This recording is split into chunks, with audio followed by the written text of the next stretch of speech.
So hello everyone. In the previous class we started 8085 introduction, and now in this class we are going to talk about the external architecture of 8085 microprocessor. So without any further ado, let's get started. So first of all, we are going to start with the external architecture. External architecture. Now external architecture का मतलब क्या होता है हमारा? इसका मतलब होता है basically pin diagram, pin details. Okay,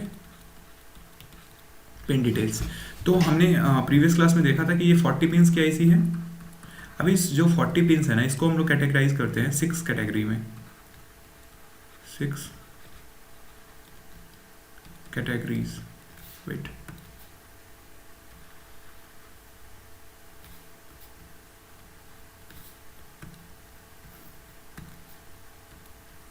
ये हम लोग कैटेगराइज करते हैं 6 कैटेगरीज में. ओके, अब 6 कैटेगरीज में जो फर्स्ट वन है हमारा, जो फर्स्ट कैटेगरी है वो है हमारा address bus pins. Address bus pins. अब जो 8085 में एड्रेस होता है वो 16 बिट का एड्रेस होता है. कितने बिट का होता है? 16 बिट का.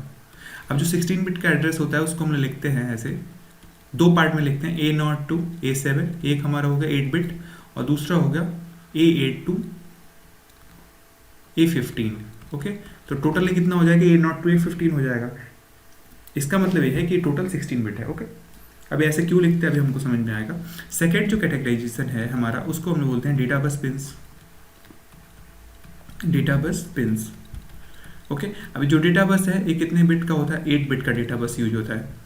किसमें? 8085 में. तो 8085 को 8 बिट डेटा बस के साथ डिज़ाइन करा गया है और 16 बिट एड्रेस बस के साथ. इसका जो नॉमेनक्लेचर है वो D0 to D7 होता है. अब देखो, अब जो पिन्स को मिनिमाइज करने के लिए हम क्या करते हैं ना, जो 8085 में क्या हुआ है बेसिकली कि जो ये लोअर ऑर्डर एड्रेस है इसको हम लोग बोलते हैं लोअर ऑर्डर, और इसको हम लोग बोलते हैं हायर ऑर्डर एड्रेस. ठीक है ना, इसको लोअर ऑर्डर एड्रेस और इसको बोलते हैं हम लोग हायर ऑर्डर एड्रेस. ओके, अब इसका जो lower order address address bus का और ये जो डेटा बस है हमारा, इन दोनों को हम क्या करते हैं? मल्टीप्लेक्स कर देते हैं. ठीक है, इनको हम मल्टीप्लेक्स कर देते हैं. मल्टीप्लेक्स्ड. मल्टीप्लेक्स करते हैं तो क्या बन जाता है? ये बन जाता है हमारा AD0 to AD7. तो टोटल कितने हो गए? 8 पिन्स बन जाते हैं. अब इसका फ़ायदा क्या है? मल्टीप्लेक्स करने का फ़ायदा ये है कि एक्चुअल में होता क्या है ना कि एक टाइम पे या तो एड्रेस फ्लो हो रहा होता है या फिर डेटा फ्लो हो रहा होता है. तो उससे क्या होगा हमारा कि पिन्स बच जाता है. ठीक है ना, दोनों एक साथ तो होता नहीं है. अगर दोनों एक साथ होता तो हम मल्टीप्लेक्स कर नहीं पाते. हमारा या तो एड्रेस होता है डेटा उस पिन्स पे या फिर डेटा होता है. तो इसलिए हम क्या करते हैं, इस दोनों पिन्स को मल्टीप्लेक्स कर देते हैं सो दैट कि हमारे नंबर ऑफ पिन्स कम लगे इसमें. ठीक है ना, अदरवाइज हमको कितना पिन्स चाहिए होता? 16 पिन एड्रेस बस के लिए चाहिए होता और 8 पिन्स जो हमारा था डेटा बस के लिए. लेकिन अभी कितने पिन्स चाहिए होंगे? हमने क्या किया? लोअर ऑर्डर एड्रेस को मल्टीप्लेक्स कर दिया किसके साथ? डेटा बस के साथ. तो हमारे इसमें कितना पिन हो गया? 8, और इसमें पिन हो गया 8. तो टोटल पिन्स यहाँ पे कितने आ गए? टोटल पिन्स कितने जरूरत पड़ेंगे उसके लिए? दोनों के लिए ये जरूरत पड़ेगी 16. ठीक है, तो ये हमारा रीज़न है. इसको अगर हम फर्दर डिटेल में पढ़ते हैं अगले स्लाइड्स में. जो थर्ड हमारा कैटेगराइजेशन है, ठीक है ना, थर्ड कैटेगराइजेशन है control and status pins. Status pins. अब देखो, कंट्रोल एंड स्टेटस का मतलब क्या है? अब जो कंट्रोल एंड स्टेटस पिन्स का मतलब ये है कि जितने भी कंट्रोल सिग्नल्स है ना, control signals for example WR बार, फिर राइट ऑपरेशन के लिए होता है रीड बार होता है, रीड ऑपरेशन के लिए होता है. ठीक है, एक होता है pin ALE, address latch enable. देखो, अगर सपोज करो ALE की वैल्यू 1 हुई, ALE की दो वैल्यू हो सकती है, ALE की 1 हो सकती है फिर 0 हो सकती है, राइट. तो ALE की वैल्यू 1 है, इसका मतलब क्या होता है? ALE का मतलब, इसका मतलब होता है एड्रेस लैच इनेबल. ओके, तो अगर ALE की वैल्यू 1 होगी तो जो मल्टीप्लेक्सिंग हमने कर रखी है ना, ठीक है ना, मल्टीप्लेक्सिंग किसकी किसकी कर रखी है? लोअर ऑर्डर एड्रेस बस की और डेटा बस की. तो जो मल्टीप्लेक्सिंग कर रखी है उस पर पता करना हो आपको कि डेटा है या फिर एड्रेस है. तो अगर ALE की वैल्यू 1 है तो उस पर क्या होगा? एड्रेस होगा. क्यों एड्रेस होगा? क्योंकि देखो यहाँ पे एड्रेस लिखा हुआ है. ठीक है ना, एड्रेस लैच इनेबल का मतलब क्या है कि अगर ALE की वैल्यू 1 है, इस मीन्स की जो मल्टीप्लेक्स लाइन है हमारा उस पर क्या है? एड्रेस है. अगर 0 है तो क्या है? डेटा है. ठीक है, तो ये ध्यान रखना है आपको. तो थर्ड पिन हमारा ALE हो गया। उसके अलावा एक और पिन होता है हमारा इनपुट आउटपुट मेमोरी बार, ठीक है। अभी क्या करता है, जैसे माइक्रो प्रोसेसर में दो तरीके के ऑपरेशन होते हैं नॉर्मली। अगर सपोज करो मेमोरी से रिलेटेड कोई ऑपरेशन हो रहा है तो ये जो पिन है ना ये जीरो रहेगा। जीरो इंडिकेट क्या करेगा, मेमोरी ऑपरेशन, और वन इंडिकेट क्या करेगा, इनपुट आउटपुट ऑपरेशन, ठीक है। इसको आगे हम लोग फर्दर डिटेल में देखेंगे। तो ये आपके कितने पिन्स हो गए, 1 2 3 4, ओके। तो जो 4 पिन्स हैं आपके किसके लिए यूज होते हैं, कंट्रोल के लिए। और स्टेटस पिन हमारा S0 और S1 होता है, ये कंट्रोल सिग्नल्स के साथ ही यूज होता है ये भी, ठीक है। इसको हम लोग फर्दर डिटेल में देखेंगे, ठीक है। तो कितने पिन्स हो गए टोटल, 1 2 3 4 5 6, ओके। तो इसमें हमारे टोटल हो गए टोटल 6 पिन्स, ठीक है। हमारे टोटल 6 पिन्स हो गए। अब हमारा जो फोर्थ कैटेगराइजेशन है, फोर्थ कैटेगरी है, उसको हम लोग लिखते हैं serial input output, serial input output pins, ठीक है। तो इसमें बेसिकली आपके दो पिंस होते हैं, वेट, इसमें आपके दो पिंस होते हैं। फर्स्ट होता है हमारा SID, इसको हम लोग लिखते हैं सीरियल इनपुट डेटा, और दूसरा पिन होता है हमारा SOD, इसको हम लोग लिखते हैं सीरियल आउटपुट डेटा, ओके। तो ये दो पिंस होते हैं, ओके। अब देखो क्या है सीरियल इनपुट डेटा का मतलब क्या है कि हम देखो नॉर्मली जो हम इनपुट कराते हैं ना वो दो तरीके से इनपुट करा सकते हैं, एक तो पैरेलल इनपुट करा सकते हैं या फिर सीरियल। सीरियल इनपुट का मतलब क्या है, सपोज करो आपको एक नंबर है 1001010। अब इसको आपको इनपुट कराना है तो क्या होगा, सीरियल इनपुट में पहले 0 जाएगा, फिर 1 जाएगा, फिर 0 जाएगा, फिर 0 जाएगा, सबसे लास्ट में 1 जाएगा, अगर आप इस साइड से इनपुट करा रहे हो तो, ठीक है। तो इसमें क्या है, वो इनपुट 1 by 1 होगा, ठीक है। तो ये बेसिकली सीरियल इनपुट डेटा का मतलब है कि सीरियल इनपुट आप कैसे कराओगे। इसके लिए हमारे पास दो पिन्स हैं, सीरियल इनपुट डेटा और सीरियल आउटपुट डेटा। आपको याद होगा इससे पहले वाले लेक्चर में हमने डिस्कस करा था कि जो 8080 होता है और 8085 होता है, इसमें प्रोसेसर में डिफरेंस क्या है, दो इंस्ट्रक्शन का है। क्या है, एक रिम इंस्ट्रक्शन, एक सिम इंस्ट्रक्शन। तो जो रिम और सिम इंस्ट्रक्शन होते हैं ना AC के साथ यूज होते हैं, किसके साथ, SID और SOD के साथ, सिड और सोड के साथ, ठीक है। तो ये आपको ध्यान रखना है, ओके। सो जो फोर्थ कैटेगराइजेशन है इसमें टोटल पिन्स कितने हैं, इसमें है टोटल 2 पिन्स, ओके। अब चलते हैं फर्दर हमारा फोर्थ वन है, जो फोर्थ वन है ये हमारा है externally initiated signal, okay. Rather sorry it's fifth one, wait. तो हमने यहाँ पे 4 तक ऑलरेडी डिस्कस कर रखा है, ये हमारा फिफ्थ वन होगा। फिफ्थ वन है हमारा, ये है एक्सटर्नली इनिशिएटेड सिग्नल्स। अब देखो इसमें मेनली हम लोग दो चीज़ें डिस्कस करते हैं, एक तो हमारा इंटरप्ट होता है और बाकी का अदर एक्सटर्नल इनिशिएटेड सिग्नल। तो इंटरप्ट्स के बारे में हम लोग डिटेल में करेंगे, अभी हमको बस नाम समझना है, जो पिन्स के नाम है, फिर एक एक करके हम सारे पिन डिस्कस करेंगे। तो जो सबसे पहला है इसमें ट्रैप होता है, ठीक है। क्या होता है हम लोग आगे समझेंगे, इंटरप्ट में आता है। उसके बाद हमारा होता है RST 7.5, फिर होता है हमारा RST 6.5, फिर होता है RST 5.5, फिर होता है हमारा INTR, फिर होता है हमारा इंटरप्ट। INTR का मतलब होता है इंटरप्ट रिक्वेस्ट, और उसके बाद हमारा होता है INTA बार, ओके। INTA बार, ऐसे ही हमारा होता है होल्ड। ये हमारे 1 2 3 4, ये हमारे 1 2 3 4 5 6, ये तो हमारे इंटरप्ट से रिलेटेड हो गया। फिर हमारे पास होल्ड आ गया, फिर हमारा HLDA बार, होल्ड एक्नॉलेज होता है, ठीक है। फिर हमारा होता है रेडी, ओके। फिर होता है हमारा रीसेट इन बार, फिर हमारा होता है रीसेट आउट, ओके। तो ये हमारे पिन्स हैं। कौन से पिन्स हैं, एक्सटर्नली इनिशिएटेड पिन्स है। अब देखो जो मैंने बार लगा रखे ना, ये सारे पिन्स क्या है हमारे, जिस पे भी ऐसे बार लगा हुआ है, ठीक है ना, ऐसे मान लो कुछ है उसके ऊपर बार लगा हुआ है, इसको हम लोग बोलते हैं active low pins. Active low और एक्टिव हाई लॉजिक आप लोगों ने पढ़ा होगा। मतलब इन पिन को एक्टिवेट करने के लिए आपको क्या चाहिए होगा, 0 चाहिए होगा, तब एक्टिवेट होगा, मतलब लो लॉजिक चाहिए होगा। अगर हमारा एक्टिव हाई होता है तो उसको एक्टिवेट करने के लिए क्या होता है कि हमको हाई इनपुट चाहिए होता है, मतलब 1 इनपुट चाहिए होता है, ओके। तो ये हमारा एक्सटर्नल इनिशिएटेड में कितने हो गए टोटल, 1 2 3 4 5 6 7 8 9 10 11। तो टोटल इसमें कितने पिन्स हो गए, टोटल 11 पिन्स, ओके। अब हमारा 6 1 जो लास्ट वन है, लास्ट वन जो हमारा है वो है हमारा power supply and frequency. Okay, तो जो लास्ट हमारा है सेट ऑफ पिंस जो है पावर सप्लाई एंड फ्रीक्वेंसी। अब देखो कोई भी पावर सप्लाई मतलब कोई भी प्रोसेसर होगा, ठीक है, कोई भी इलेक्ट्रॉनिक डिवाइस होगी, तो उसके लिए हमको पावर सप्लाई तो चाहिए होगा। तो उसके लिए हमारे पास कौन से पिन होते हैं, VCC, okay, plus VCC pin होगा। फिर ग्राउंड के लिए पिन होता है, वेट, ये हमारा ग्राउंड के लिए पिन होता है। ओके, कोई भी प्रोसेसर होगा या फिर कोई भी इलेक्ट्रॉनिक डिवाइस होगी तो ये तो कॉमन से पिन है, ठीक है। फिर ये तो हमारा पावर सप्लाई के लिए हो। फ्रीक्वेंसी के लिए क्या होता है हमारे पास, क्लॉक देने के लिए X1 पिन होता है, X2 होता है। X1 X2 इसलिए लिखा जाता है ना कि इससे हम क्रिस्टल कनेक्ट करते हैं, तो X इंडिकेट क्रिस्टल, ओके। तो X1 X2 पिन के बीच में हम क्रिस्टल कनेक्ट करते हैं। ऐसे ही हमारे पास एक क्लॉक आउट पिन हुई होता है, क्लॉक आउट, ठीक है। इसके बारे में सारा डिटेल में करेंगे। तो इसमें टोटल पिन कितने हो गए, टोटल कितने हो गए इसमें, 1 2 3 4 5, तो टोटल 5 पिन्स, ओके। अब ओवरऑल टोटल पिन कितने हो गए हमारे पास, overall total number of pins. अब हम काउंट कर लेते हैं सबको, ठीक है। काउंट कैसे, ये हमारा 5, तो 5 प्लस ये हमारा 11, इसके बाद हमारे यहाँ पे 2 + 2 + 6 + 16, तो ये हमारा हो जाएगा +2 + 6 + 16, ओके।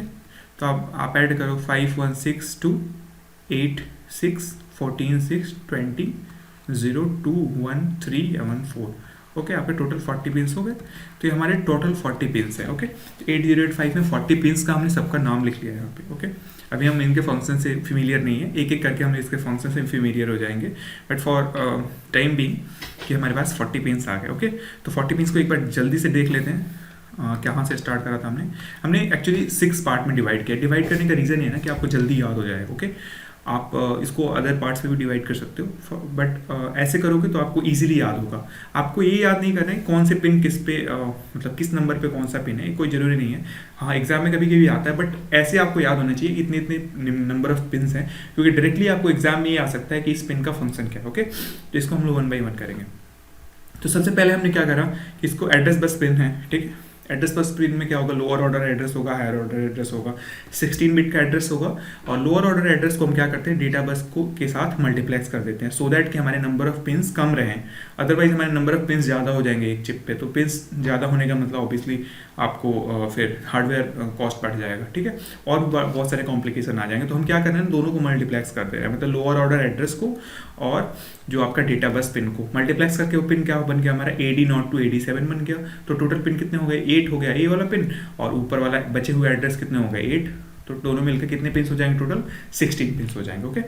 फिर हमारा आता है control and status pin. Control में क्या होता है, रीड बार होता है, राइट बार होता है, एड्रेस स्लैश इनेबल होता है, इनपुट आउटपुट मेमोरी बार होता है, और S0 और S1 होते हैं जो स्टेटस पिन्स होते हैं, ओके। ये बाकी के आपके 1 2 3 4 5 सॉरी 1 2 3 4 जो है हमारे ये कंट्रोल पिन्स थे, और S0 और S1 जो हमारे हैं ये क्या है, हमारे स्टेटस पिन्स, ओके। नेक्स्ट हमारा है सीरियल इनपुट आउटपुट पिन्स। इसमें क्या है आपका किसके लिए यूज होता है, सीरियल इनपुट आउटपुट ऑपरेशंस के लिए, ठीक है। इसमें 2 पिन्स होते हैं, SID SOD। Serial input data के लिए SID है, SOD है सीरियल आउटपुट डेटा के लिए, ओके। तो ये 2 पिन्स हो गए। अपार्ट फ्रॉम इट हमारा जो एक्सटर्नली इनिशिएटेड सिग्नल्स है उसमें सबसे पहला आता है ट्रैप, फिर RST 7.5। RST का मतलब रिस्टार्ट होता है, फिर हमारा RST 6.5, फिर RST 5.5, फिर INTR का मतलब इंटरप्ट रिक्वेस्ट, INTA बार का इंटरप्ट का एक्नॉलेज करने के लिए, जहाँ पे भी ए आ रहा है इसका मतलब एक्नॉलेज होता है, फिर होल्ड होता है, फिर होल्ड बार है HLDA बार, फिर होल्ड एक्नॉलेज बार रादर, ओके। फिर रेडी है, ओके। फिर रीसेट इन बार, फिर रीसेट आउट, ओके। तो ये टोटल पिन्स हो गए 11 पिन्स। इसके फंक्शन हम 1 by 1 आगे देखेंगे। नेक्स्ट हमारा पावर सप्लाई है। पावर सप्लाई में VCC, ground, X1 X2, checkout, clock out था, सॉरी चेकआउट बोल रहा हूँ, तो ये क्लॉक आउट पिन है। तो ये आपके टोटल 5 पिन्स, ओके। ये सारे पिन्स आपको ऐसे याद होने चाहिए, ओके। तो टोटल पिन्स कितने हो गए, 5 + 11 + 2 + 6 + 16 40 पिन्स, ओके। अब एक इंटरेस्टिंग चीज़ आप देखो कि इसमें देखो ना, कुछ पिन्स ऐसे हैं, जैसे मान लो प्रोसेसर है तो कुछ पिन्स ना ऐसे होंगे इनवर्ड्स, ठीक है ना, प्रोसेसर के अंदर ऐसे जा रहे होंगे, ठीक है। सपोज अगर आपको डेटा देना है, मान लो SID है, तो सीरियल इनपुट डेटा आप ऐसे ही होगा ना, इनपुट करा रहे हो डेटा को, और SOD होगा कैसे होगा, SOD ऐसे होगा। तो आउटपुट, तो ये जो है ना इसको हम लोग बोलते हैं इनवर्ड पिन। और जो बाहर की तरफ ऐसे जा रहा होगा उसको हम लोग क्या बोलेंगे, आउटवर्ड बोलेंगे। ठीक है, तो एक इंटरेस्टिंग फैक्ट ये है कि आपका जो इसमें जो इनवर्ड पिन है, इनवर्ड पिन्स हैं, ठीक है ना, इनवर्ड पिन्स कितने हैं टोटल 21। आउटवर्ड पिन कितने हैं, आउटवर्ड पिन्स कितने हैं, ये है हमारा 27। ओके, अब दोनों को ऐड करो कितना आएगा, 48 आएगा। ओहो, आप कहोगे कि क्या तो गलत बता दिया मैंने, नहीं गलत नहीं बताया। इसमें जो 8 पिन्स है ना, तो मैंने क्या बताया कि जो यहाँ पे देखो एड्रेस और डेटा बस है ना, ये मल्टीप्लेक्स हुआ है यहाँ से AD0 टू AD7। तो ये आपको मैंने बताया था जो एड्रेस बस होता है बाई डायरेक्शनल होता है, इधर भी होगा और इधर भी होगा, इनवर्ड भी होगा आउटवर्ड भी होगा। तो ये पिन जो 8 पिन था वो किसके साथ मल्टीप्लेक्स था, वो एड्रेस पिन के साथ मल्टीप्लेक्स था, तो ये बाहर आ गया, इसमें वो ऐड हो गया है। ठीक है ना, वो ऐड होकर 48 हो गए। ओके, तो ये रीज़न है, ये आपको याद होना चाहिए। ठीक है, ये फैक्ट है, कभी कभी पूछ लेगा, ये पता है आपको MCQs में पूछ लेगा किसी एग्जाम में, GAE वगैरह के, DMRC JEE रेलवे वगैरह में, तो ये आपको याद होना चाहिए। ओके, नेक्स्ट, तो ये हमारा डायग्राम है, पिन डायग्राम। इसको मैंने आपको बोला था याद करने के लिए, आपके कभी कभी ना एग्जाम में आता है। 8085A का डायग्राम है। देखो X1 क्या था, X2 क्या था, एक क्लॉक के लिए था, रीसेट आउट। अभी हम लोग सारा कुछ देखेंगे, SOD SID हम लोग नाम देख चुके हैं ऑलरेडी, ट्रैप 7.5 6.5 5.5 INTR INTA बार, फिर देखो AD0 टू AD7 यहाँ तक। ठीक है, AD0 टू AD7 क्यों इंडिकेट कर रहा है, ये क्या कर रहा है, इसको हम लोग क्या इंडिकेट कर रहे हैं, multiplexed address and data. Okay, ये देखो मल्टीप्लेक्स हो गया। फिर हमारा VSS बेसिकली ग्राउंड होता है। ठीक है, VCC क्या होगा हमारा, ये तो पावर सप्लाई के लिए दिया है। होल्ड है, मैंने बताया था HLDA। ठीक है, फिर क्लॉक आउट है, रीसेट इन बार है, रेडी है, इनपुट आउटपुट मेमोरी है, S1 देखो स्टेटस सिग्नल, ये S0 भी स्टेटस है, फिर RD बार है, फिर WR बार है, ALE है, और ये देखो A8 टू A15 जो ये देखो इसमें क्या था, लोअर ऑर्डर एड्रेस बस था, ये क्या था, लोअर ऑर्डर एड्रेस। ठीक है, और ये बाकी का हायर ऑर्डर एड्रेस हमारा यहाँ पे है। ओके, और ये उसी का पिक्चराइजेशन है कि एक साथ इन्होंने लिख दिया। देखो यहाँ पे आपके पावर सप्लाई क्लॉक आ गए, यहाँ पे सीरियल इनपुट आउटपुट आ गया, यहाँ पे देखो हायर ऑर्डर एड्रेस हो गया, ये लोअर ऑर्डर एड्रेस और डेटा मल्टीप्लेक्स्ड हो गए, ये आप कंट्रोल और कौन से हो गए, कंट्रोल सिग्नल और स्टेटस सिग्नल हो गए, और ये बाकी के जितने बचे आपके ये क्या हैं, एक्सटर्नली इनिशिएटेड सिग्नल्स हैं। आप एक चीज़ ध्यान में रखो, देखो कि अगर ये ऐसे डायरेक्शन है ऐसे, इसका मतलब क्या हो रहा है, इसका मतलब ये हो रहा है जैसे ये वाला सिग्नल है, ये क्या होगा, इसको हम लोग बोलेंगे आउटवर्ड। ओके, और जो ये आउटवर्ड की तरफ है, जैसे इन हो रहा है, देखो यहाँ पे जैसे INTR ऐसे हो रहा है, इन, तो ये हमारा इनवर्ड होगा। ओके, तो इसमें आप काउंट करोगे तो भाई अगेन इनवर्ड 21, आउटवर्ड 27 होंगे। ठीक है, ये 8 क्यों बढ़ जा रहा है, 8 बढ़ क्यों जा रहा है, क्योंकि जो 8 सिग्नल्स है ना ये वाले, ये मल्टीप्लेक्स हो रहे हैं, दोनों होंगे, इनवर्ड भी होंगे आउटवर्ड भी होंगे। ओके, डेटा बस वाले। ठीक है, तो ये हमारा ब्रीफ डिस्कशन है इसका। नेक्स्ट हमारा इसमें क्या है, देखो नेक्स्ट हम लोग इसको 1 बाई 1 करके सारा चीज़ देखने वाले हैं। ठीक है, तो हम लोग स्टार्ट करते हैं। फर्स्ट हमारा है वो क्या है, हमारा एड्रेस बस पिन्स। ठीक है, अगेन हमने तो बता दिया था आपको एड्रेस बस कितने बिट का होता है, कैसे होता है। तो अब एड्रेस बस पिन्स हम 16 बिट ले रहे हैं। ठीक है ना, 16 बिट तो होता ही है, बस इसमें क्या होता है कि जो लोअर ऑर्डर एड्रेस है वो मल्टीप्लेक्स होता है हायर ऑर्डर एड्रेस से, और उसको हम लोग बोलते हैं AD0 टू AD7। ओके, अब देखो, अब जो एड्रेस बस है ना वो 16 बिट का है। अब देखो एड्रेस बस का काम क्या है। ठीक है, अब फॉर एग्जाम्पल कि अगर सपोज करो आपके मोहल्ले में ऐसे 2 घर हैं, सपोज करा एक घर A है, दूसरा घर हमारा B है। ठीक है, मैं कहूँ कि आपको बाइनरी नंबर से इन दोनों घर को एड्रेस देना है, मतलब इन दोनों घर का बाइनरी नंबर में एड्रेस होना चाहिए, तो मिनिमम कितने बाइनरी बिट्स चाहिए होंगे। ठीक है, मतलब जो एड्रेस होगा वो मिनिमम कितने बाइनरी बिट्स का होगा। इन 2 घर के लिए क्या होगा, पहले घर का एड्रेस आप 0 दे देना, दूसरे घर का 1 दे देना। हो गया, मतलब कितने बिट्स चाहिए हमको, केवल 1 बिट चाहिए। मतलब क्या कर रहे हो आप, 1 बिट से कितने घर का एड्रेस दे रहे हो, 2 एड्रेसेस बना रहे हो। ठीक है ना, समझ में आया मैं क्या कह रहा हूँ? आपके मोहल्ले में 2 घर है, ए और बी, आप उसको बाइनरी, आप डिजिटल पर्सन हो, इलेक्ट्रॉनिक्स वाले, यहाँ से पढ़ के गए हो, ठीक है, और वहाँ पे अपना मतलब वैसे बना रहे हो कि हम बहुत पढ़ते हो, तो सपोज करो आपको ऐसे मार्किंग करना हो एड्रेस का, तो आपने क्या करा कि पहले घर को क्या एड्रेस दे दिया 0, दूसरे घर को दे दिया 1, ओके। तो मतलब क्या हो रहा है कि एक घर को मतलब 1 बिट से आप कितने एड्रेसेस बना रहे हो, 2 एड्रेसेस बना रहे हो, राइट। सपोज करा ऐसे ही आपके मोहल्ले में 4 घर है, ए है, बी है, सी है, डी है। अब मेरा ये क्वेश्चन है कि इसमें मिनिमम नंबर ऑफ बिट्स कितने चाहिए होंगे आपको बाइनरी में इनको एड्रेस देने के लिए? 2 चाहिए होगा। कैसे 2 होना? पहले का 0 0 दे दोगे एड्रेस, दूसरे का 0 1 कर दोगे, तीसरे का 1 0 कर दोगे, चौथे का 1 1 कर दोगे। मिनिमम इतना ही तो चाहिए होगा, ठीक है। तो 2 बिट का अगर एड्रेस होगा तो कितने टोटल एड्रेस बनेंगे? इससे 4 एड्रेस बनेंगे, ठीक है। ऐसे ही अगर सपोज करो आपके पास 3 बिट का एड्रेस हो, मतलब सॉरी 3 बिट्स हो, तो पहला बिट क्या होगा 0 0 0 और लास्ट वाला क्या होगा 1 1 1। तो इससे कितने नंबर ऑफ टोटल एड्रेसेस बनेंगे? इससे बनेंगे हमारे 8 एड्रेसेस, ठीक है। मतलब आप 8 घर को एड्रेस दे सकते हो, ठीक है। तो इससे अगर मतलब अगर आपके पास सपोज करो 3 बिट होगा तो कितने एड्रेसेस बना सकते हो? 8 एड्रेसेस। अब इसमें आप पैटर्न देखो, ये पैटर्न कैसे चल रहा है। अगर सपोज करो आपके पास, अगर सपोज करो ए एड्रेसेस हों, ए टोटल जो है सॉरी ए बिट्स हों, ए नंबर ऑफ बिट्स हों, ओ वेट, टोटल हमारे पास अगर ए नंबर ऑफ बिट्स हों तो कितने एड्रेसेस बनेंगे? ए बिट्स हों, वेट, अगर हमारे पास ए बिट्स हों तो कितने एड्रेसेस बनेंगे? 2 टू द पावर ए बनेंगे। क्लियर है ना? देखो कैसे हो रहा है कि 1 था तो 2 बना, 2 बिट था तो 4 बना। तो बेसिकली क्या हो रहा है? 2 टू द पावर n वाला फंक्शन हो रहा है। मैं कह रहा हूँ कि ए नंबर ऑफ बिट्स हैं तो टोटल एड्रेस कितने बनेंगे? 2 टू द पावर ए बनेंगे, ओके। अब देखो एक चीज, अगर सपोज करो कि एक घर में, सपोज करा एक घर में डी नंबर ऑफ लोग रहते हैं, ठीक है ना, the number of peoples are there in a house और इन अ होम। तो ये जो टोटल नंबर ऑफ पीपल अगर हमको निकालना है, सब घर में मान लो डी लोग रह रहे हैं, डी करके, ठीक है। तो टोटल नंबर ऑफ कितने लोग होंगे? टोटल कितने हो जाएंगे?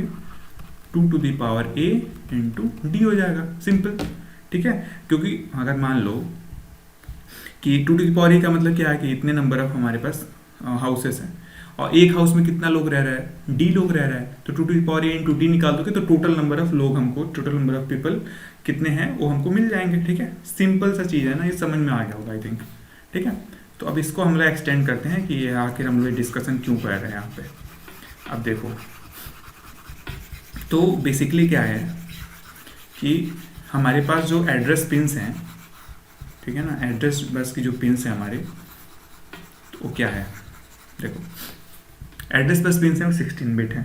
तो इससे हम कितने एड्रेसेस को बना सकते हैं? 16 बिट से कितने को बना सकते हैं बताओ? अभी हमने डिस्कस करा ना। तो अगर हमारे पास 16 बिट हैं तो हम कितना बना सकते हैं? 2 टू द पावर ए बना सकते हैं एड्रेसेस, ठीक है। ए बिट्स हैं तो 2 टू द पावर ए बन सकता है, ठीक है। तो ये हमारा नंबर ऑफ एड्रेसेस कितने होंगे? एड्रेसेस 2 टू द पावर ए। तो यहाँ पे ए कितना है? 16 है, 2 टू द पावर 16, इतना हमारे एड्रेसेस बनेंगे। किसमें? मतलब जो 8085 है वो कितने एड्रेसेस को आइडेंटिफाई कर सकता है? मतलब एक एड्रेसेस को एड्रेस कर सकता है। 2 to the power 16 number of address हो सकते हैं उसमें, ठीक है, ओके। तो 8085 में ए है, वेट, ठीक है। तो यानी 2 to the power 16 addresses, okay. अब आते हैं हम लोग डेटा बस पे। दूसरा हमारा है data bus pins, data bus pins, ठीक है। अब हमने बोला कि हम क्या कर सकते हैं कि 2 टू द पावर 16 एड्रेसेस हम जनरेट कर सकते हैं। अगर सपोज करो मैंने बोला था कि ऐसे हम लोग घर वाला एग्जाम्पल लिया था, हाउस वाला, तो उसमें क्या था हमारा कि नंबर ऑफ पीपल निकालने थे। तो हम क्या कर रहे थे? सिंपली अगर हमारे पास ए बिट्स हैं तो 2 to the power a address हो रहा था और एक हर घर में डी लोग रह रहे हैं तो कितना होगा? 2 to the power a into D हो रहा था। तो ऐसे ही अगर डेटा बस पिन्स हमारे पास, डेटा बस पिन्स कितनी है हमारे पास? 8 पिन्स हैं टोटल, ठीक है ना, कितनी पिंस है, 8 पिंस हैं। अब मैं ये कहूँ कि ये कितना मेमोरी को, जो आपका मेमोरी होता है ऐसे, ठीक है ना, ये आपका सपोज करो मेमोरी है। मेमोरी क्या होता है, मेमोरी में डिफरेंट डिफरेंट एड्रेस होते हैं। जैसे मान लो कि मेमोरी क्या होता है, मेमोरी में डिफरेंट डिफरेंट ऐसे लोकेशन है, और इन लोकेशन का एड्रेस होता है। जैसे मान लो कि ये पहला एड्रेस हुआ, सपोज कराइए ये फर्स्ट एड्रेस है हमारा, ऐसे 0000, ठीक है ना, लास्ट एड्रेस है हमारा 1111। अब ये क्या है, एक जो ब्लॉक है ये वाले ब्लॉक पे सपोज करो कि इस पे 8 बिट का डेटा आ रहा है, ठीक है। अब मैं ये कहूँ आपसे कि इस मेमोरी का साइज कितना हुआ, ठीक है ना, तो आप सिंपल वही हाउस वाला एग्जाम्पल ले सकते हो, ठीक है। अब इसमें देखो कितने आप नंबर ऑफ बिट्स ले रहे हो, 1 2 3 4, ठीक है। तो यहाँ पे ए की वैल्यू कितनी आ गई, 4 आ गई, क्लियर। और एक लोकेशन पे कितने बिट्स स्टोर हो रहे हैं, 8 बिट स्टोर हो रहे हैं, तो डी की वैल्यू कितनी आ गई, 8 आ गई। अब मैं कहूँ कि टोटल साइज कितना है मेमोरी का, तो क्या करोगे आप, simply 2 to the power a into D कर दोगे, तो क्या हो जाएगा 2 टू द पावर 4 इंटू 8, तो ये आपका मेमोरी साइज हो जाएगा, मेमोरी साइज। और किस में आ रहा है, क्योंकि आपने बाइनरी लिया है ना, तो बिट्स में आएगा, ओके। ऐसे ही हमारा क्या है 8085 के केस में, कि आप क्या करते हो कि नंबर ऑफ एड्रेसेस कितने बनने हैं, 2 टू द पावर 16, और नंबर ऑफ बिट्स कितने हैं डेटा बस की, वो है 8। तो आप जो मैक्सिमम मेमोरी कनेक्ट कर सकते हैं 8085 से, वो कितना कर सकते हो, 2 to the power 16 into 8 bit, ये कर सकते हो। अच्छा, अब आपको पता होगा कि जो 8 बिट होता है इक्वल्स टू क्या होता है, 8 बिट इक्वल्स टू 1 बाइट, ये आप जानते हो ना, बिट और बाइट। 8 बिट इक्वल्स टू होता है 1 बाइट, ओके। तो यानी 2 to the power 16 into 8 bit equals to कितना हो जाएगा, simply 2 to the power 16 byte, ठीक है, यही होगा ना। आप देखो 2 टू द पावर 16 बाइट को हम क्या लिखते हैं, लिख सकते हैं ना 2 to the power 6 into 2 to the power 10 byte लिख सकते हैं। अच्छा, 2 टू द पावर 10 जो बाइट होता है ना, इसको हम लिखते हैं 2 टू द पावर 10 बाइट को हम लोग क्या लिखते हैं बताओ, किलो बाइट लिखते हैं ना, किलो बाइट, ओके। तो इसको हम लोग लिखते हैं 2 to the power 6 kilo byte लिख सकते हैं ना। अब देखो 2 टू द पावर 6 अगर हम किलो बाइट लिख सकते हैं, तो टोटल जो हमारा ये होगा वो कितना हो जाएगा, 2 टू द पावर 6 को आप क्या लिख सकते हो, ये लिख सकते हो 2 to the power 6, wait, 2 to the power 6 को आप क्या लिख सकते हो, simply 2 to the power 6 equals क्या होगा, 64 किलो बाइट। अब देखो एक कहानी क्या है, एक कहानी है कि अगर आपका माइक्रो प्रोसेसर है, कोई भी माइक्रो प्रोसेसर है, उसमें अगर एड्रेस जो बस है उसका साइज है ए, डेटा बस जो है उसका साइज है डी, तो टोटल नंबर ऑफ जो टोटल साइज ऑफ मेमोरी जो आप उससे कनेक्ट करोगे, मैक्सिमम साइज जो कितना हो सकता है, 2 to the power a into D bit की मेमोरी आप कनेक्ट कर सकते हो, ठीक है, ध्यान रखो। यानी इस केस में हमारा 8085 के केस में, ये 8085 में आप मैक्सिमम मेमोरी कितना कनेक्ट कर सकते हो, ये बहुत इंपॉर्टेंट है, डायरेक्ट क्वेश्चन आएगा एग्जाम में। तो ये कितना है 64 KB, याद कर लो, ठीक है। कहाँ से आया मैंने बताया आपको, एक बार और इसको देख लेते हैं जिनको नहीं समझ में आया, कि अगर आपके पास कोई भी मेमोरी है ऐसे, ठीक है ना, ऐसे मान लो ये आपके पास मेमोरी है, ठीक है। अब क्या है कि इस मेमोरी में क्या होता है, देखो कोई भी मेमोरी अगर होता है ना, तो उसमें एक तो एड्रेस होगा, दूसरा होता है डेटा, ठीक है ना। एड्रेस क्यों होगा, क्योंकि मेमोरी में डिफरेंट डिफरेंट लोकेशंस होते हैं।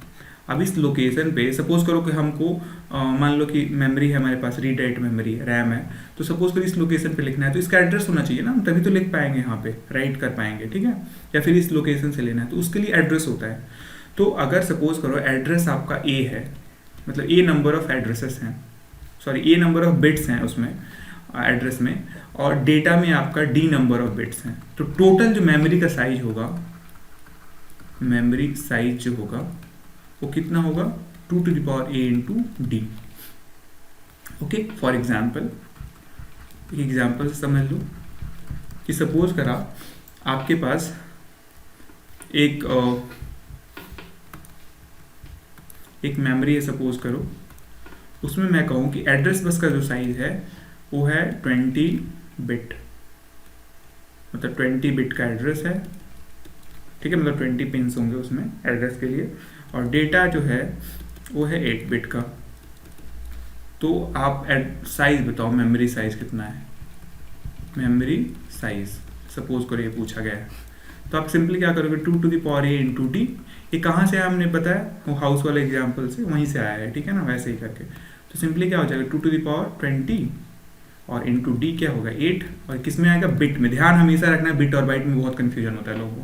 अच्छा कभी कभी ऐसे लिखा रहता है, जैसे मान लो कहीं जैसे मान लो ऐसे लिखा होगा 20KB ऐसे लिखा रहता है, और कहीं लिखा रहता है 20K स्मॉल में बी। तो नॉर्मली जो कैपिटल में बी लिखा रहता है ना, बाइट होता है।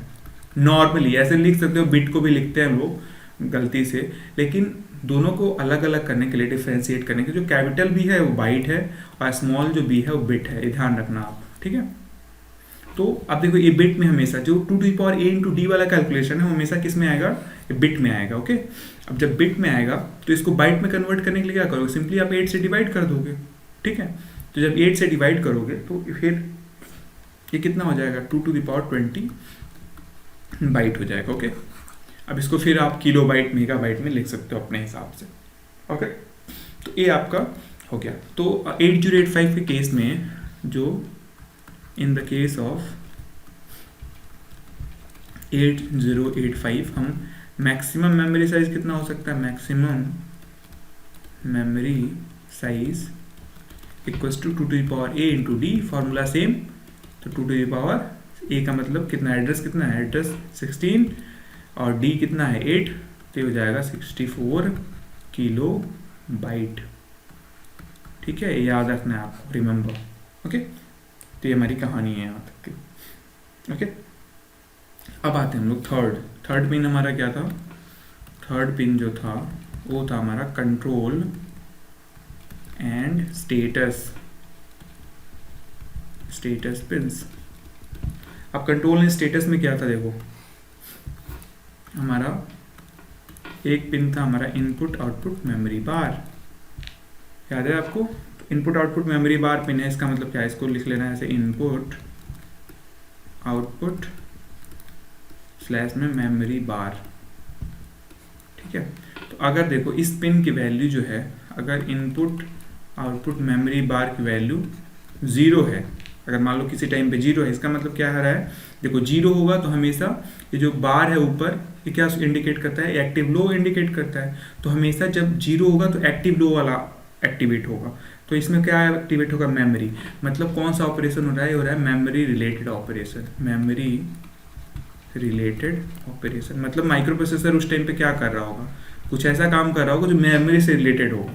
अगर इसकी वैल्यू 1 होगी तो 1 में क्या एक्टिवेट होगा, ये वाला पोर्शन एक्टिवेट होगा, एक्टिव हाई वाला।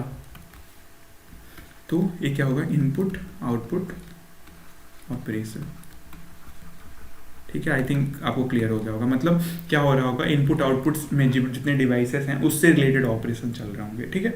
ये क्लियर। नेक्स्ट हमारा इसी में आपका क्या था, WR बार था। ये क्या है, ए भी एक्टिव लो है, अगर ये 0 होगा तो राइट ऑपरेशन चल रहा होगा, राइट ऑपरेशन, ठीक है। ऐसे ही अगर RD बार है, ये अगर 0 होगा तो क्या होगा, रीड ऑपरेशन चल रहा होगा, रीड ऑपरेशन,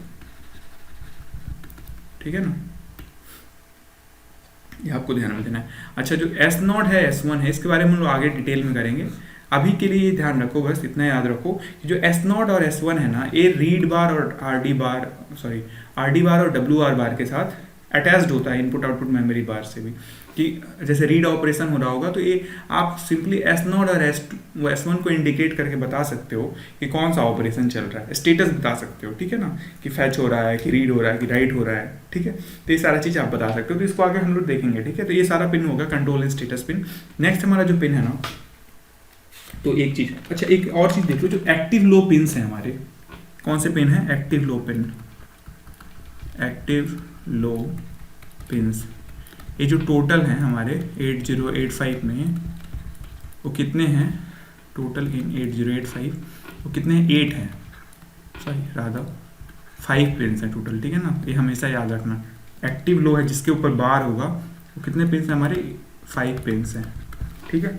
इसको आप देख सकते हो यहाँ से भी, वेट,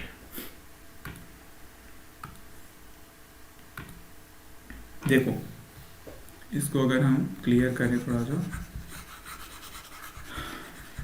तो यहाँ से आप काउंट कर सकते हो कितने पिन है। देखो यहाँ से हम एक्टिव लो पिन को काउंट करने जा रहे हैं, ठीक है। तो एक्टिव लो पिन देखो हमारा, सबसे पहले यहाँ ध्यान दो, ये हमारा एक तो ये हो गया, ठीक है ना, इनपुट आउटपुट मेमोरी बार, फिर आरडी बार हो गया, फिर डब्ल्यू बार, 3 ये हो गए, फिर एक हमारा INTR बार 4, और उसके बाद हमारा रीसेट इन बार 5, ठीक है। अच्छा इसमें वेट, HLDA बार नहीं होगा शायद, मैंने पिछले टर्न उस पर HLDA बार कहाँ, ये बार नहीं है, ठीक है ना, इसको करेक्ट कर लेना आप लोग, ठीक है। तो टोटल पिन जो हमारे पास कितने हैं, 5 पिन्स हैं जो कि एक्टिव लो हैं, बाकी के सारे हमारे पिन्स क्या हैं, एक्टिव हाई हैं। एक्टिव लो का मतलब क्या होगा, अगेन एक्टिव लो का मतलब वो पिन जो कि 0 लॉजिक पे एक्टिवेट होगा, लो लॉजिक पे एक्टिवेट होगा, ओके। तो ये आपके टोटल कितने हो गए पिन, 5 पिन्स हो गए, याद रखना है आपको, ओके। अच्छा अब हमारा आता है इसी में, हमारा कौन सा पिन है, वेट, इसमें हमारा पिन है ALE, ओके। अब ALE का मतलब क्या है, एड्रेस लैच इनेबल।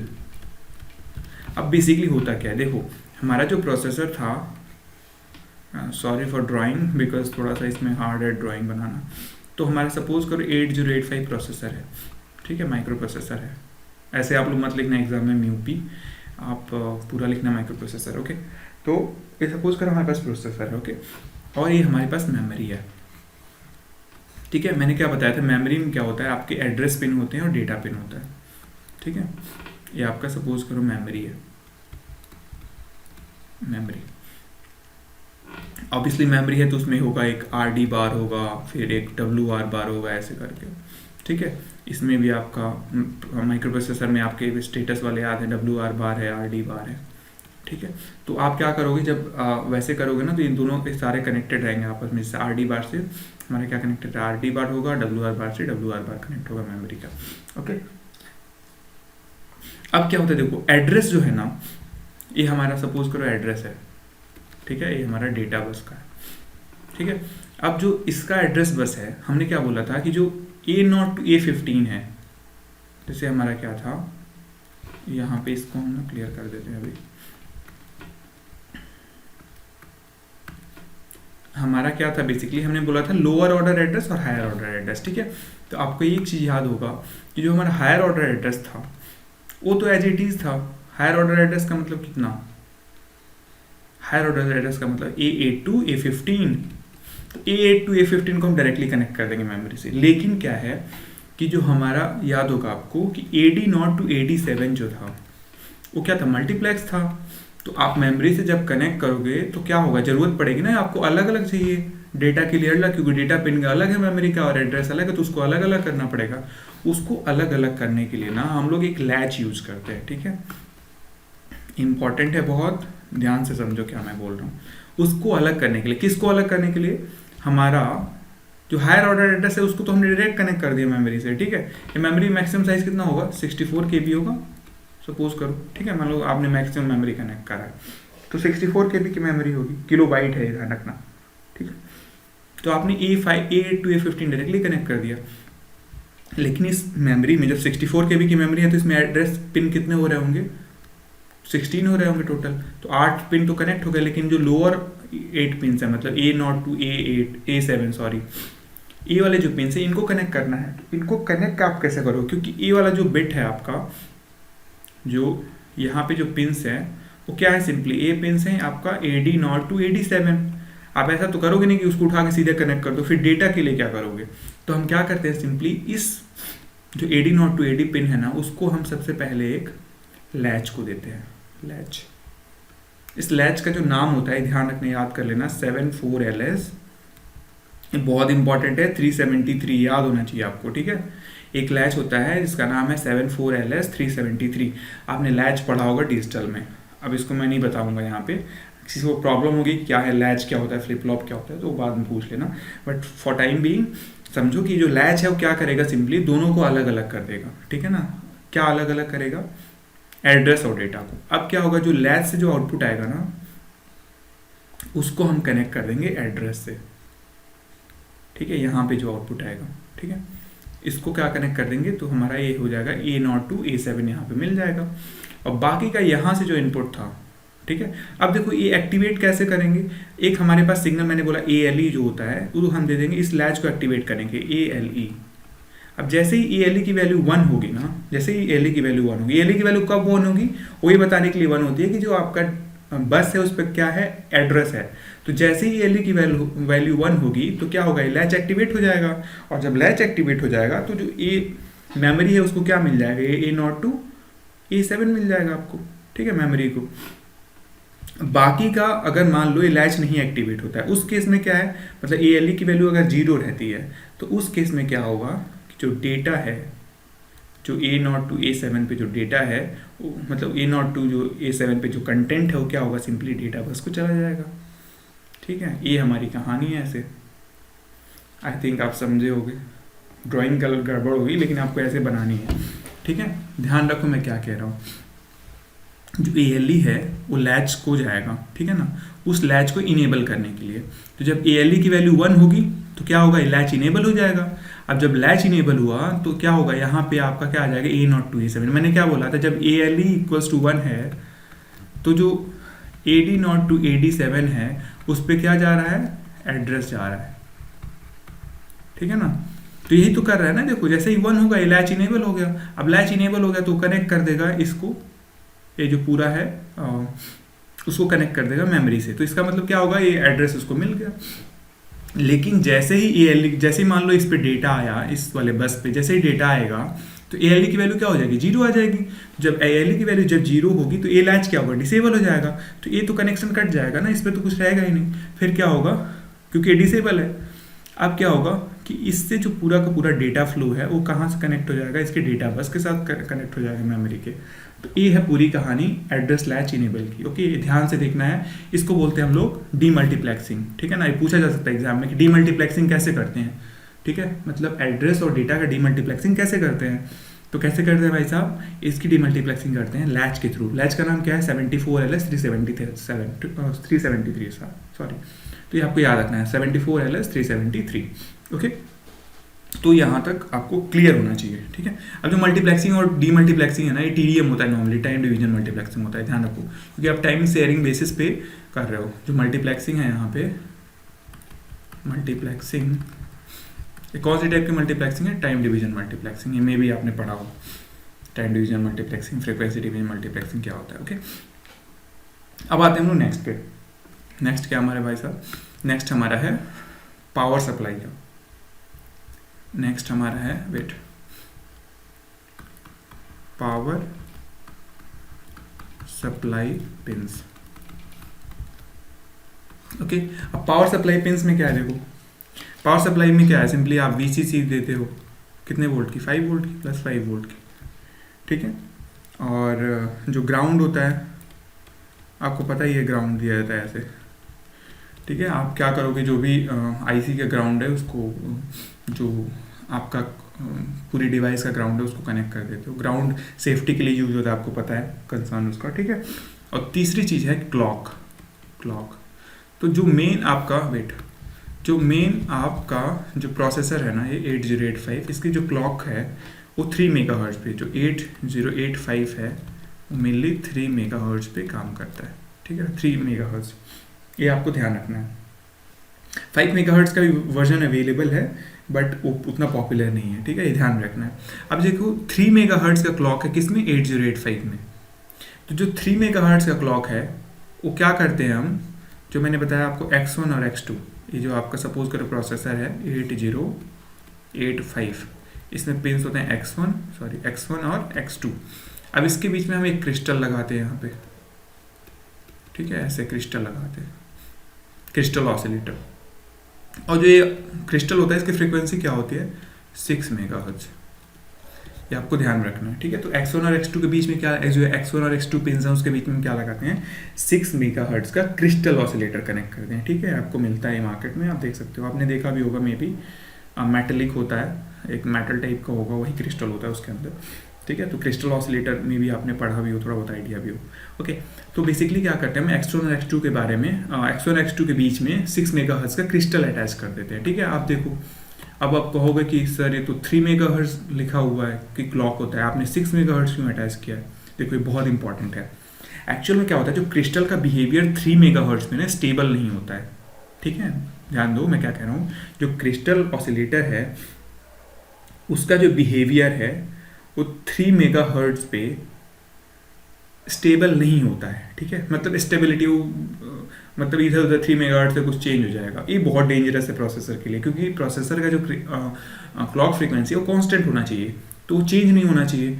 तो आप क्या करोगे, अभी देखा गया कि जो 6 मेगाहर्ट्ज पे क्रिस्टल का बिहेवियर ठीक ठाक है, मतलब उसकी स्टेबिलिटी बहुत हाई है, मतलब 6 मेगाहर्ट्ज पे, तो हम क्या करते हैं कि 6 मेगाहर्ट्ज पे हम क्रिस्टल को कनेक्ट कर देते हैं, 6 मेगाहर्ट्ज पे बनाते हैं। ठीक है, और इसके अंदर 8085 के अंदर ना डिवाइड बाई 2 काउंटर होता है। क्या होता है?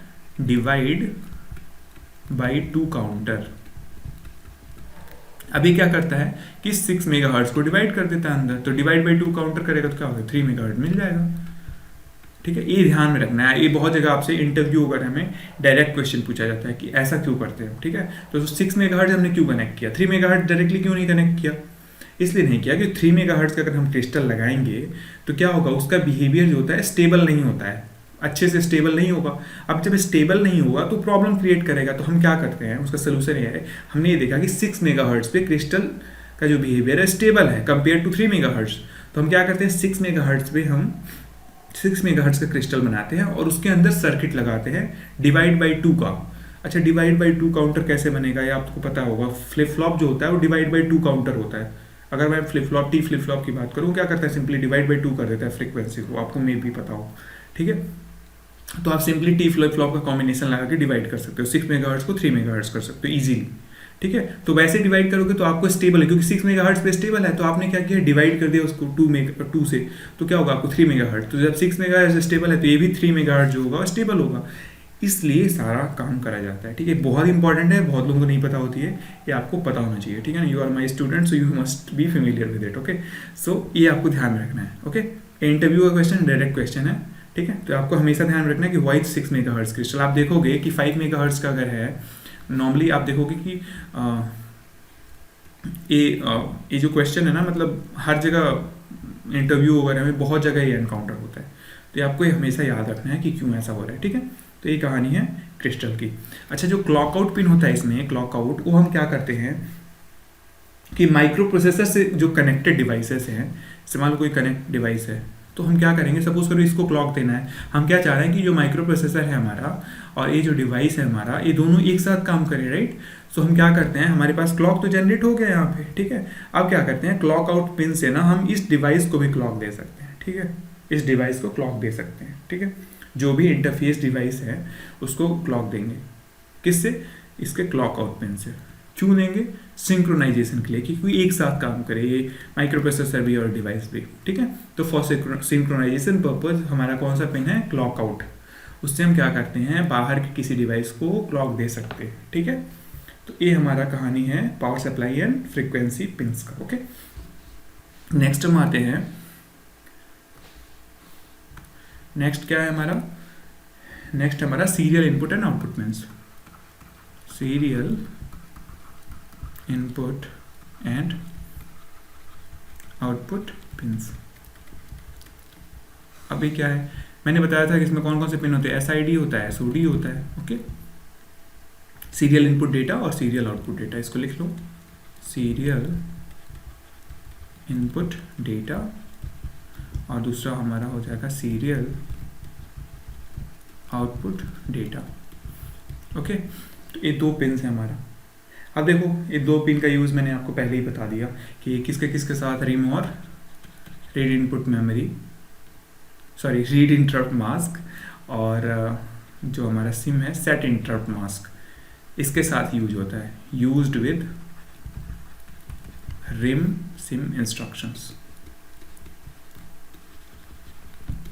ठीक है ना, अब रिम के साथ क्या होता है, सीरियल इनपुट डेटा, और सिम के साथ होता है सीरियल आउटपुट डेटा। ठीक है, ये आपको ध्यान रखना है।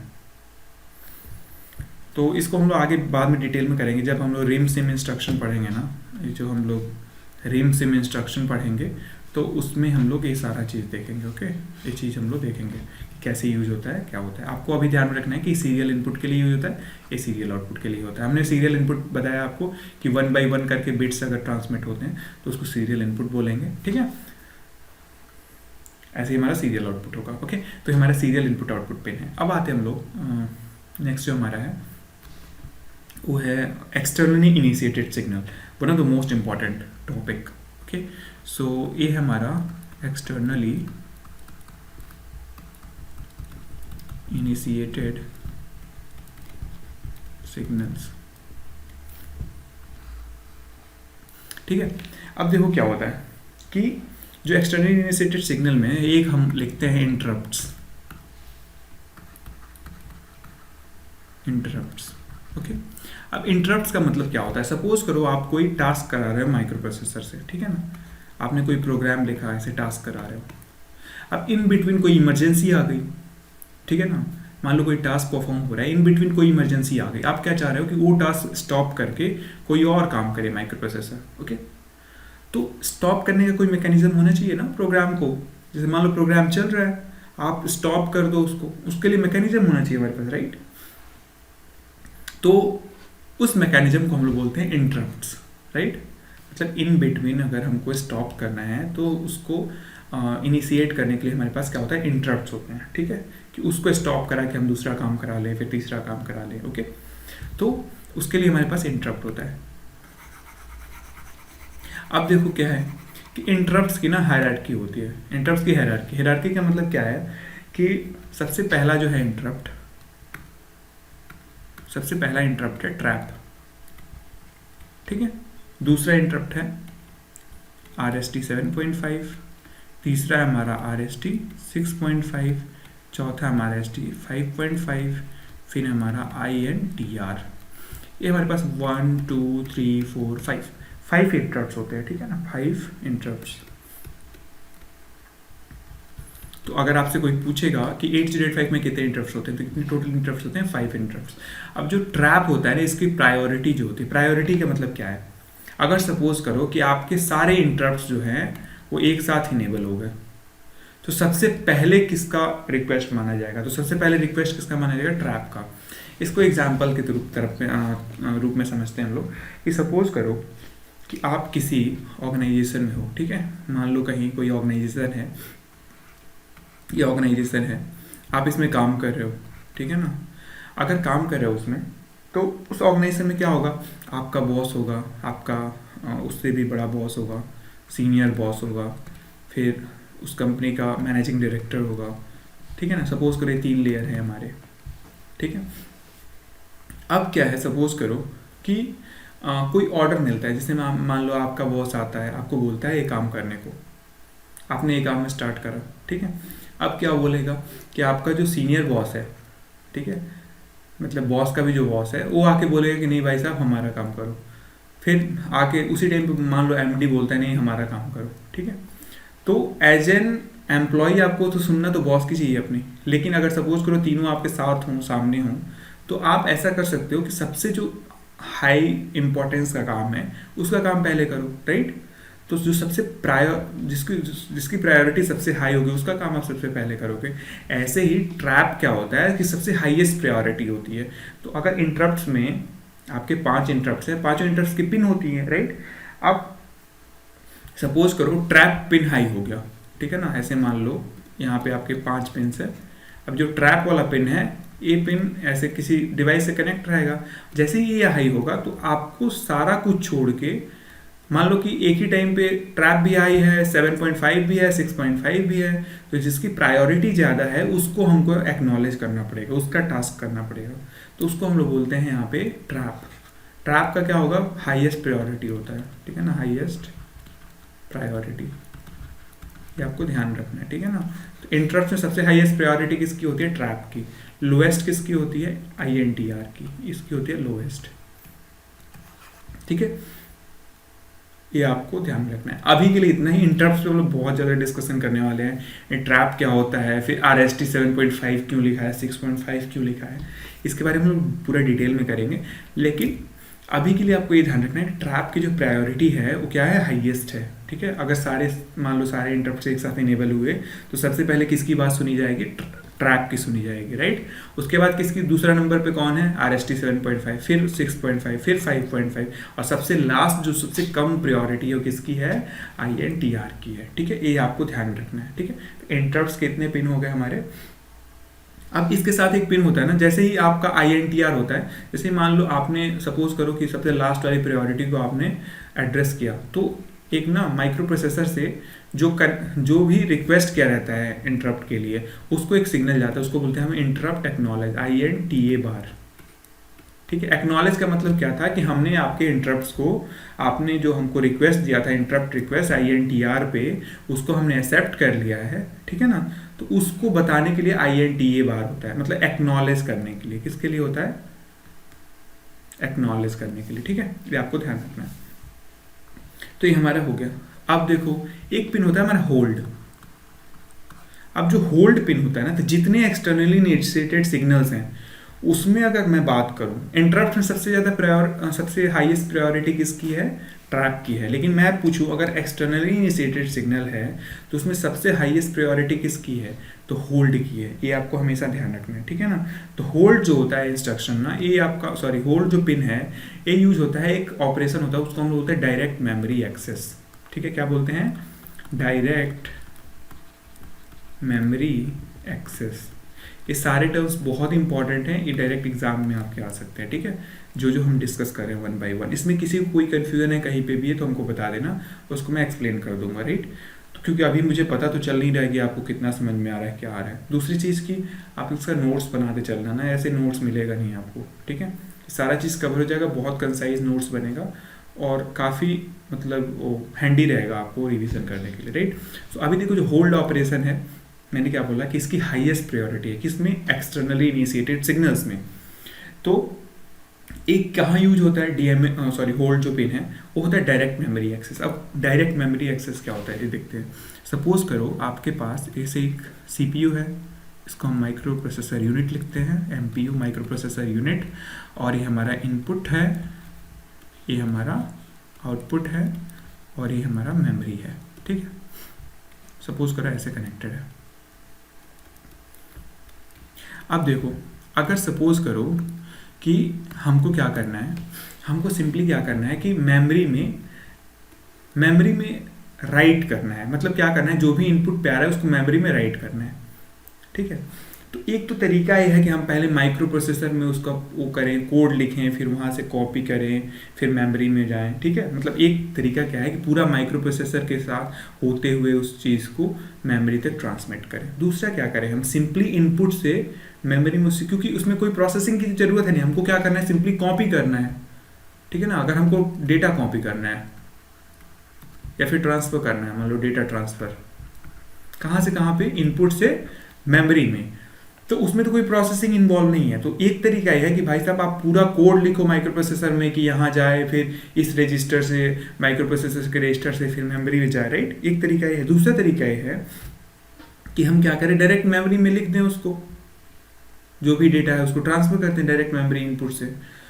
तो पहला जो तरीका है जो माइक्रो प्रोसेसर से होकर जाएगा वो काफ़ी स्लो होगा, राइट। स्लो क्यों होगा, क्योंकि प्रोसेसिंग उसमें इन्वॉल्व है। माइक्रो प्रोसेसर पहले फैच करेगा इंस्ट्रक्शन को, फिर डिकोड करेगा, फिर एग्जीक्यूट करेगा, फिर उसको फिर डेटा को मेमोरी में वैसे करेगा, लिखेगा, राइट करेगा, राइट। तो सारे ऑपरेशंस क्या करेंगे, टाइम टेकिंग ऑपरेशंस हैं।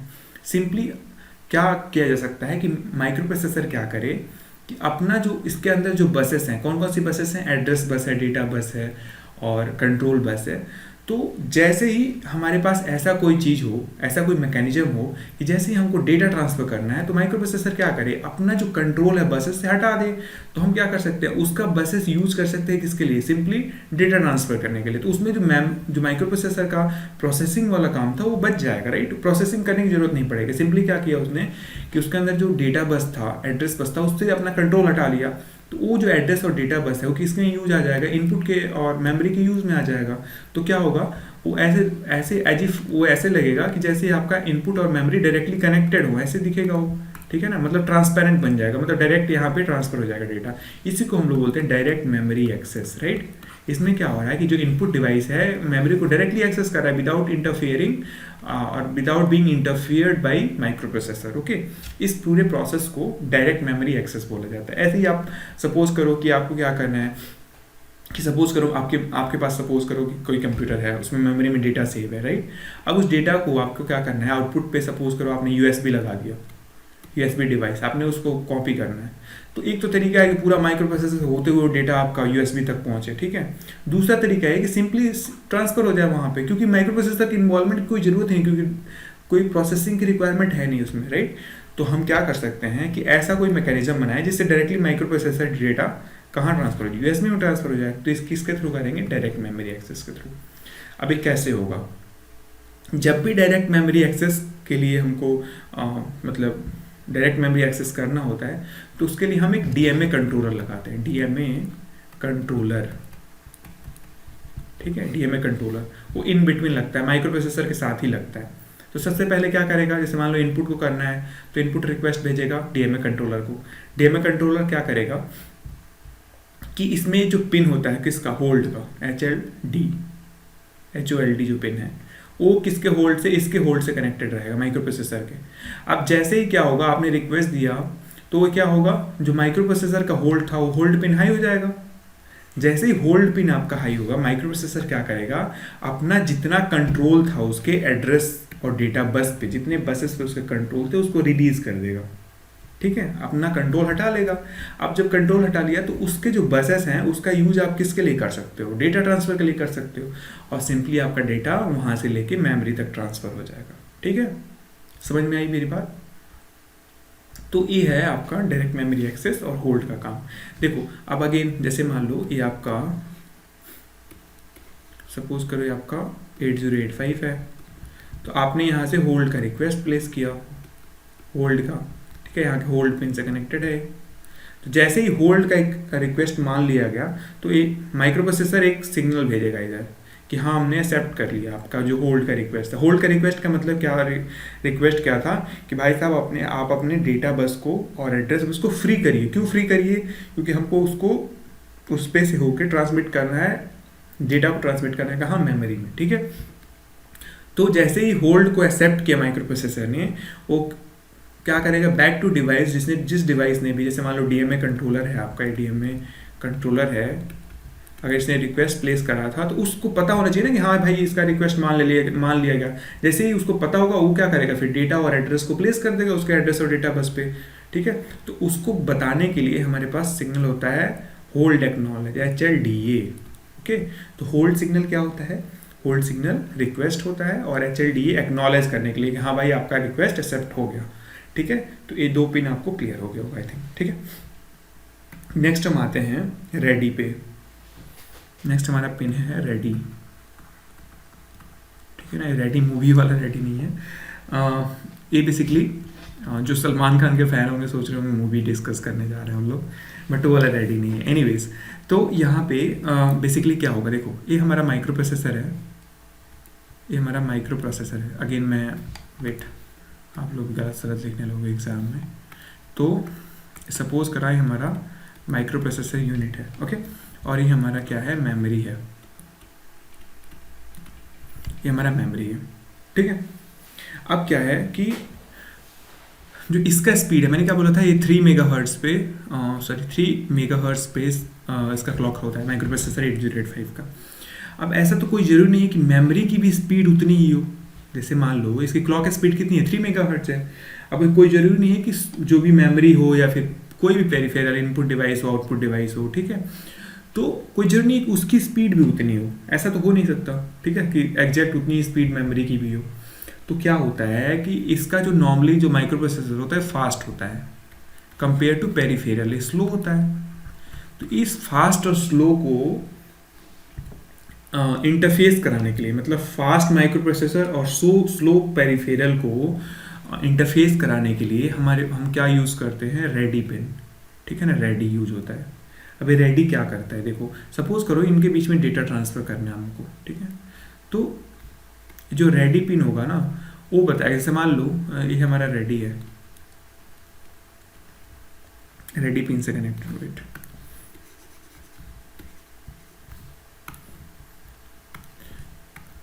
काम आपको समझ में आ गया। रेडी पिन का काम क्या होगा, इसका काम ये होगा कि जो भी फास्ट माइक्रो प्रोसेसर है और स्लो पेरिफेरल डिवाइसेस का मतलब इनपुट हो गया, इनपुट डिवाइस हो गया, आउटपुट डिवाइस हो गया, मेमोरी हो गया, राइट। सो उनको इंटरफेस कराने के लिए यूज होता है। अब ये कैसे काम करता है, जो रेडी पिन है ना वो क्या करेगा कि बेसिकली जैसे मान लो कि इसका ये 3 मेगाहर्ट्ज है और ये सपोज करो कि है मान के चलो 1 मेगाहर्ट्ज, ठीक है। तो होगा क्या कि ये जो डेटा ट्रांसमिट करेगा उसकी फ्रीक्वेंसी ज़्यादा होगी, ठीक है ना। माइक्रो प्रोसेसर डेटा ट्रांसमिट करेगा, उसकी फ्रीक्वेंसी ज़्यादा होगी। कितनी ज़्यादा होगी, 3 टाइम्स ज़्यादा होगी इसके। तो क्या करना होगा, इसको वेट स्टेट में डालना होगा, ठीक है ना। मतलब जैसे मान लो कि आपका मेमोरी है, मेमोरी एक्सेप्ट किस पे करेगा, 1 मेगाहर्ट्ज पे। तो माइक्रो प्रोसेसर अगर 3 मेगाहर्ट्ज पे अगर डेटा ट्रांसमिट करे, मेमोरी का आपका कैपेसिटी 1 मेगाहर्ट्ज के डेटा को एक्सेप्ट करने की है, तो क्या होगा, फिर गड़बड़ हो जाएगा। क्योंकि आप क्या करोगे, ओवरलोड क्या उसको बोलते हैं। अगर मान लो कि कोई फास्ट चीज़ है और कोई स्लो चीज़ है, अब दोनों एक साथ चल रहे हैं, तो ऑब्वियसली क्या होगा, फास्ट बहुत आगे निकल जाएगा, स्लो बहुत। तो अगर हम क्या करें, इन दोनों को साथ साथ करने के, सिंक्रोनाइज करने के लिए हम ये कर सकते हैं कि इसकी स्पीड को कम कर दें, किसकी, जो फास्ट है, किसके बराबर कर दें, स्लो के, तभी साथ साथ हो जाएंगे। तो इसीलिए जैसे रेडी सिग्नल क्या इंश्योर करता है कि ये वेट स्टेट में चला जाए माइक्रो प्रोसेसर, ठीक है। क्यों चला जाए, क्योंकि दोनों सिंक्रोनाइज हो जाए। अच्छा, इसको अब हम ले अगले उसमें आगे इसको हम लोग डिटेल में करेंगे जब हम लोग इंटरफेसिंग पढ़ेंगे, तो ठीक है ना। अभी के लिए बस इतना समझ लो कि फास्ट माइक्रो प्रोसेसर और स्लो पेरिफेरल डिवाइस को इंटरफेस कराने के लिए क्या यूज होता है, रेडी यूज होता है, ठीक है। फिर नेक्स्ट हमारा है रीसेट इन बार, ठीक है, ठीक है। अब देखो, अभी रीसेट इन बार का मतलब क्या है। रीसेट का मतलब क्या होता है कि किसी सिस्टम को रीसेट करना, राइट। किसी भी सिस्टम को रीसेट करना, क्यों रीसेट बोलते हैं। अब रीसेट का मतलब रीस्टार्ट होता है, बेसिकली आप कि पूरा सिस्टम को आपने ऑफ कर दिया, ठीक है। अब क्या होता है कि जैसे मान लो ये माइक्रो प्रोसेसर है, आपको इसको ऑफ करना है, तो आप क्या करोगे, रीसेट इन बार जो पिन है ना उसको सिंपली 0 कर दोगे। देखो एक्टिव लो पिन है, बार लगा हुआ है तो एक्टिव लो पिन है, ये जैसे ही 0 होगा माइक्रो प्रोसेसर क्या करेगा, रीसेट कर देगा। बस इसका फंक्शन है। एक चीज़ में बहुत इंपॉर्टेंट है, जैसे ही आपने रीसेट इन बार को 0 किया, ठीक है ना, ये ध्यान रखो, जैसे ही आपने रीसेट इन बार को आपने 0 किया तो माइक्रो प्रोसेसर क्या होगा, रीसेट हो जाएगा। लेकिन माइक्रो प्रोसेसर जब रीसेट होगा ना, जैसे ही एक्सेप्ट करेगा रीसेट इन बार, तो इसमें माइक्रो प्रोसेसर में एक और पिन होता है, उसका नाम होता है रीसेट आउट, ठीक है, रीसेट आउट। अब ये क्या करेगा माइक्रो प्रोसेसर, इसको तुरंत 1 कर देगा, रीसेट आउट को। क्यों करता है, क्योंकि माइक्रो प्रोसेसर के साथ अदर डिवाइसेस भी कनेक्ट रहते हैं, राइट। अब जब अदर डिवाइसेस कनेक्ट रहते हैं, इसका मतलब क्या है कि माइक्रो प्रोसेसर जैसे ही रीसेट होगा वो क्या चाहेगा कि उसके आसपास वाले डिवाइसेस भी रीसेट हो जाए, क्योंकि फिर नहीं तो माल फंक्शनिंग होने लगेगी, राइट। तो होता क्या है कि जैसे ही आप रीसेट इन बार को आप 0 करते हो, 0 क्यों कर रहे हो, एक्टिव लो है, उसको एक्टिवेट करने के लिए आपको 0 लॉजिक चाहिए, तो 0 किया आपने। जैसे ही 0 किया ना तो रीसेट आउट 1 हो जाएगा। क्यों 1 होगा, एक्टिव हाई है, तो क्या करेगा, बाकी के जितने भी कनेक्टेड आपके पेरिफेरल डिवाइसेस हैं उसको भी ये क्या करेगा, ऑफ कर देगा, रीसेट कर देगा, ठीक है। ये हमेशा ध्यान रखना है, मतलब दोनों एक साथ इनेबल होते हैं। जैसे ही आपने 0 दिया रीसेट को, रीसेट इनेबल हो गया, रीसेट इन बार। अब क्या होगा, ऑटोमेटिकली रीसेट आउट इनेबल हो जाएगा, आपको रीसेट आउट करना नहीं पड़ेगा, ठीक है ना, ऑटोमेटिकली हो जाएगा। ये आपको बहुत ही ध्यान से देखना है, ठीक है। तो ये हमारा ब्रीफ डिस्कशन है यहाँ तक का। बाकी का इसमें हम लोग बहुत सारी चीज़ें अभी ऊपर डिस्कस करें। आई होप आपको समझ में आया होगा। अगर कोई चीज़ प्रॉब्लम आती है ना तो प्लीज़ आप बता देना हमको, बिकॉज ऐसे पता बिल्कुल भी नहीं चलता है कि आपको क्या समझ में आ रहा है क्या नहीं आ रहा है। I try my level best to make you understand about this, okay.